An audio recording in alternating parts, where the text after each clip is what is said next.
आपको लगता है कि कोई क्वेश्चन सर तो कर देते हैं, हम नहीं कर पाते। सर ने भैया इतने 1000 घंटे प्रैक्टिस कर रखी है, इतनी सी बात है बस।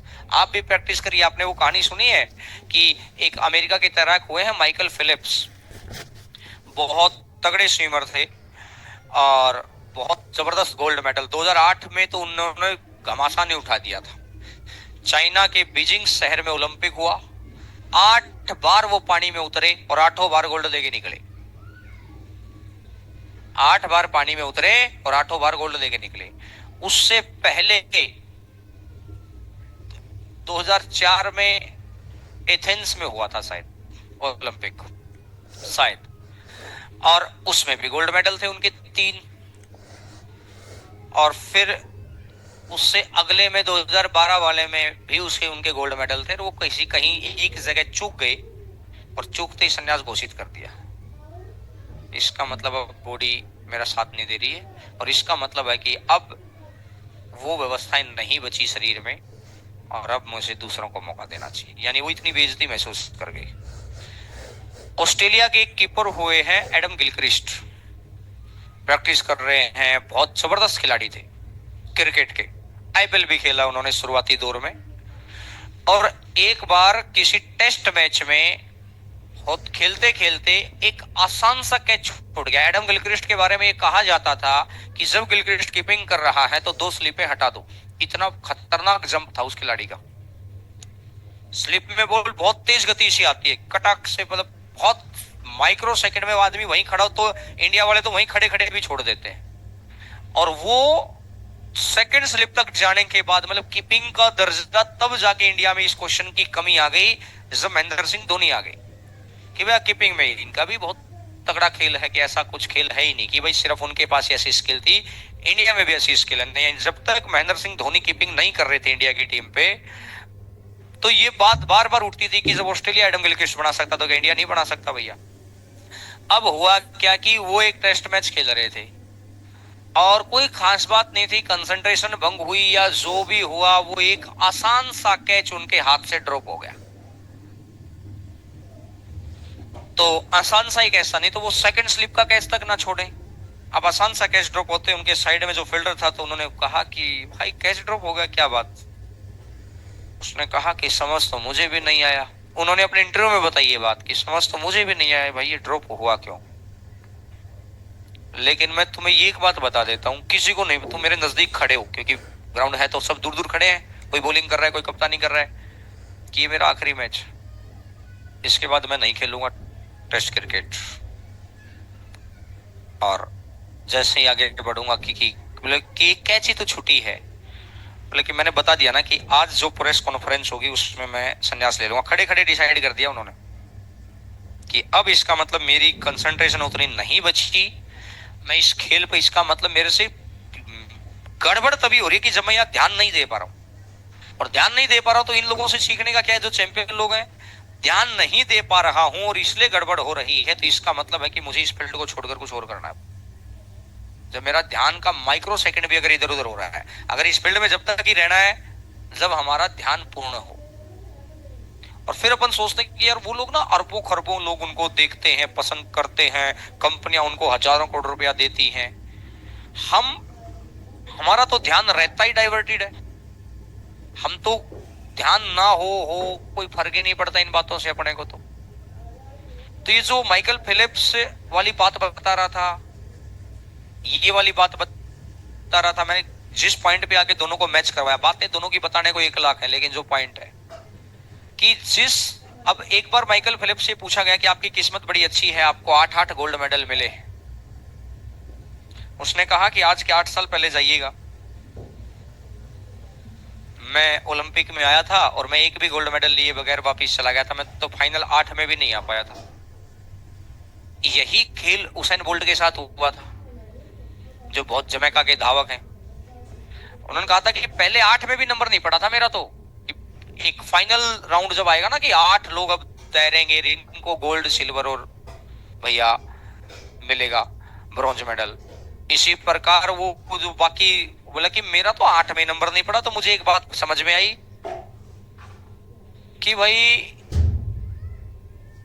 कुछ करना पड़ेगा। बोला फिर मैं एवरेज 10 घंटे पर डे पानी में रहा, एवरेज। और अगर मैं 10 घंटे पानी में रहा, कोई छुट्टी नहीं, कोई होली नहीं, कोई दीपावली नहीं, जो भी उनके अपने त्योहार है, मैंने अपनी भाषा में बता दिया, एवरेज 10 घंटा। एक बार आप किसी दिन 4 घंटे पानी में रह के देखना और फिर अपनी स्किन को देखना पकड़ के। किस दिन तुम कपड़े धो लेते हो, तो 1-1.5 घंटा तो हमें पहचान ही नहीं आता कि हाथ हमारे हैं क्या, वो इतने साफ हो जाते हैं। बात समझ में आई? वो कह रहे हैं कि 10 घंटे में पानी में रहा, स्किन गल जाएगी। और ये काम मैंने लगातार 4 साल किया। आपके लिए कहना बड़ा आसान है कि आपकी किस्मत अच्छी रही होगी, लेकिन पिछली बार फाइनल हीट में भी ना हो पाना और अब गोल्ड मेडल आने में मैंने 12,000 घंटे लगाए हैं। आप भी रिपोर्टिंग छोड़कर 12,000 घंटे लगाइए, अगली बार मैं लिख के दे रहा हूं, आप भी गोल्ड मेडल पर हैं। लेकिन आप सिर्फ 10 घंटे पानी में रह सकते हैं, 2-2 घंटे करके 5-4 दिन, उसके बाद आपको लगेगा कि ना। उसेन बोल्ट की जो रीढ़ की हड्डी है ना, हर इंसान की सीधी होती है, उनकी रीढ़ की हड्डी में थोड़ा सा बेंट है। इस वजह से डॉक्टर्स ने मना कर दिया था कि भागना मत। उनके जो पैर हैं फ्लैट है, फ्लैट फ्लैट पैर देखे?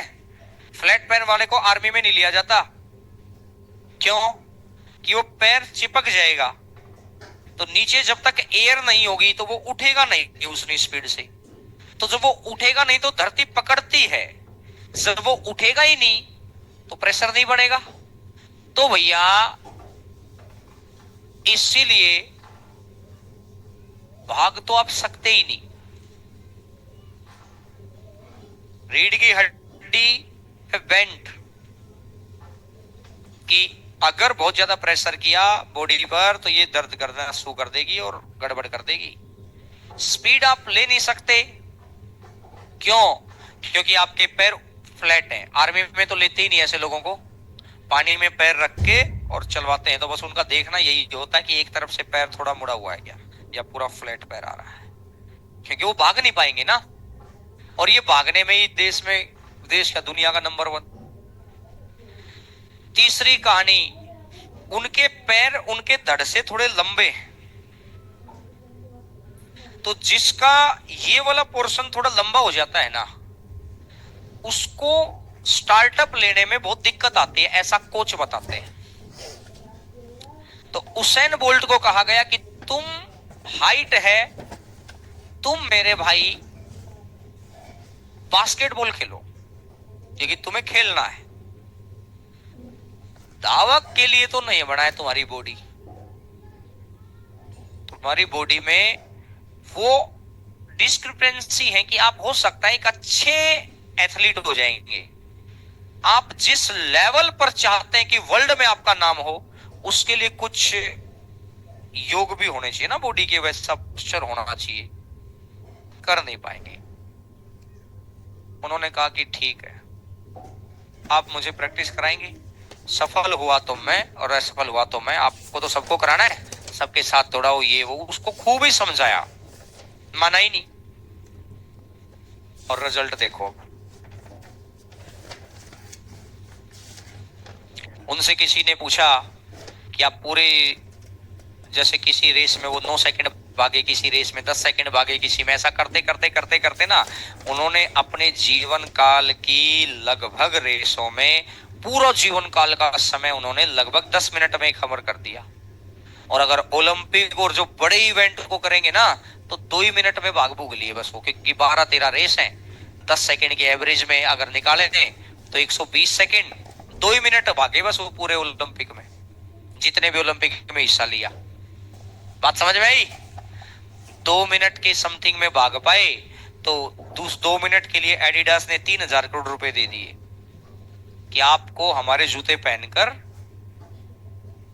एक बार ग्राउंड में खड़ा होना है बस।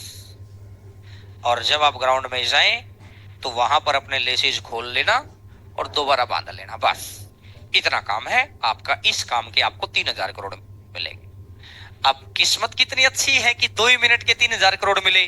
फिर एक पत्रकार ने क्वेश्चन किया कि 2 मिनट के ही 3,000 करोड़। बोला ना 5,000। 3,000 तो इस बात के थे कि मैं पहनूंगा, 2,000 की इस बात के, 2,000 इस बात के कि ग्राउंड में जाके दोबारा फीते खोल लूंगा और दोबारा बांधूंगा। 2,000 करोड़ सिर्फ इस बात के कि जब फाइनल रेस स्टार्ट होगी ना, जब मेरे ऊपर कैमरा आएगा कि भाई हम तैयार रहे वहां अपना स्टार्टअप पे, उस टाइम पे मैं मेरा जूता जानबूझ के खोल दूंगा। इस चीज का 2,000 करोड़ रुपया। जूता खोलूंगा तो फ्लैप से हटाऊंगा, बांधूंगा तो वहां सारी दुनिया को नजर आएगा कि नाइकी का शूज है। जो भी एडिडास या नाइकी जो भी कंपनी थी, ये कहता ना एक ही थैले के चट्टे बट्टे हैं, जो भी है। मतलब मुझे एग्जैक्ट याद नहीं वो एडिडास कंपनी थी कि नाइकी कंपनी थी, बात तो मुद्दा जो भाव है। आप समझ में आई मेरी बात? अब 5,000 करोड़ रुपए लिए फिर पत्रकार ने कहा कि बड़े किस्मत वाले हैं। फिर उन्होंने कहा पर डे 12 घंटे, कोई थकान नहीं, थकान होती है तो उसका कवरअप करो, बुखार है तो उसका कवरअप करो, चोट है तो उसका कवरअप करो, पागल बनो और 6 साल पागल बनो, 7वें साल अगर आप मेरी जगह ना हो तो आप बता देना। फिर पागल बनना पड़ता है भाई।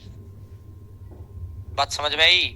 कहना बड़ा आसान है, एक्चुअल मानो जो नॉर्मल जिंदगी जी रहे हैं आप जैसे हम जैसे लोग, वो मेहनत नॉर्मल ही कर रहे हैं।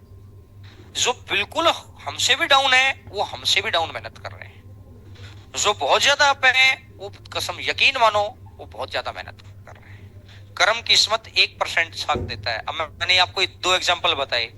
घर जाकर अगर 8, 10, 7, 8 घंटे लगा रहे हो ना, तो कल को इंस्पेक्टर बनने से कोई नहीं रोक पाएगा। नहीं तो तुमको 200 ऐसे मिलेंगे जो इंस्पेक्टर नहीं बने होंगे, और 2 ही ऐसे मिलेंगे जो इंस्पेक्टर बने होंगे। लेकिन हमारी हिम्मत नहीं हो पाएगी उनके ओरों में जाके ये पूछने की कि कांग्रेचुलेशन और आप कैसे बने और कैसे मेहनत की, क्योंकि हमें खुद में शर्म आ जाएगी एक समय पर कि ऐसा कोई पॉइंट नहीं था कि कर्म किस्मत ने कि भैया मेरे पास इस चीज की कमी थी, उस चीज की कमी थी। हम मेहनत कम कर रहे हैं, और मेहनत कम कर रहे हैं तो गड़बड़ जोला होगा। तो मेरे भाई ये एग्जांपल्स कई बार जब कोई चीजें आप देखते हो यूट्यूब पर, फेसबुक पर, इंस्टाग्राम पर, तो कभी कभार काम की चीज भी देखा करो ताकि मन में आएगी इतने बड़े जो मैं हमेशा कहता हूं माइंड में एक बात सोचा करो सारा दिन। मैं हमेशा सोचता हूं, और लाइफ में कुछ ना कुछ तो करेंगे ही, कर भी रहे हैं। मैं हमेशा सोचता हूं 1,000 करोड़ से ऊपर